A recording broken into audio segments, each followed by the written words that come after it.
Once there was a very poor shoemaker. It was not his fault that he became so poor that he had nothing left. He had only enough leather for one pair of shoes.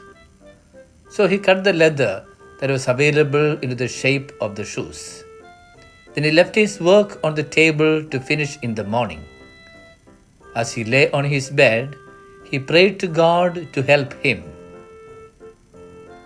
When he woke up in the morning, he found that the two shoes standing on the table were quite finished.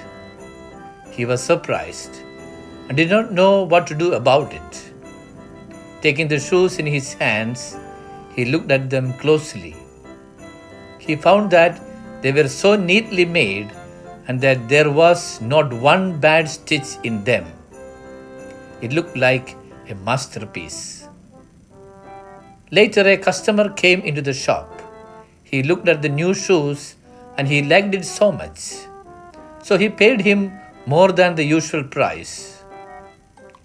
Now the shoemaker had enough money to buy leather for 2 pairs of shoes. That night also, he cut the leather for 2 shoes and he went to bed praying.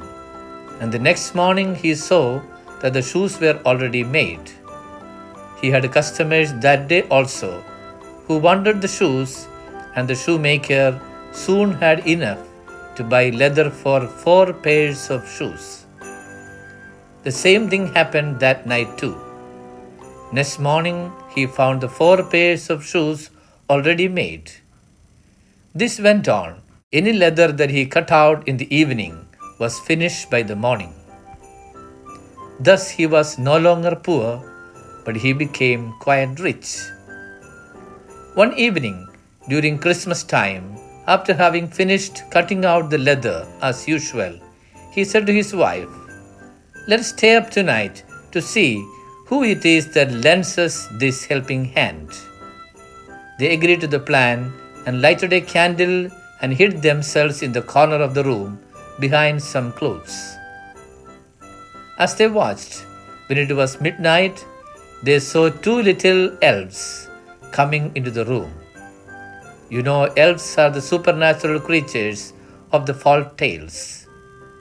They were without any clothes on, and they sat down and began to stitch, sew, and hammer so skillfully and so quickly with their little fingers. The shoemaker could not turn his eyes away for astonishment. They finished the work and ran quickly away. Since the little men have made them rich, the woman told the husband that they must really show that they were grateful for it. She said, "I will tell you what I will do. I will make them little shirts, coats, vests and trousers, and knit both of them a pair of stockings. You make them 2 little pair of shoes." They agreed to the plan, and when everything was ready, they laid their presents all together on the table instead of the cutout work. Then they hid themselves to see what they would do. When it was midnight, they came bounding in, wanting to get to work at once.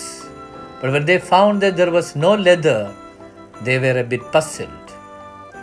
But they were delighted to see the articles of clothing. They dressed themselves and began singing to themselves, "Now we are boys so fine to see. Why should we be longer cobblers?" They danced, moving, leaping and skipping over chairs and benches, and went out of the doors. They did not return any more. But the shoemaker lived his life happily, having his business prospered. Christmas is also a time of thanksgiving, because God gave us everything in our nothingness. God so loved the world that He gave us His only Son.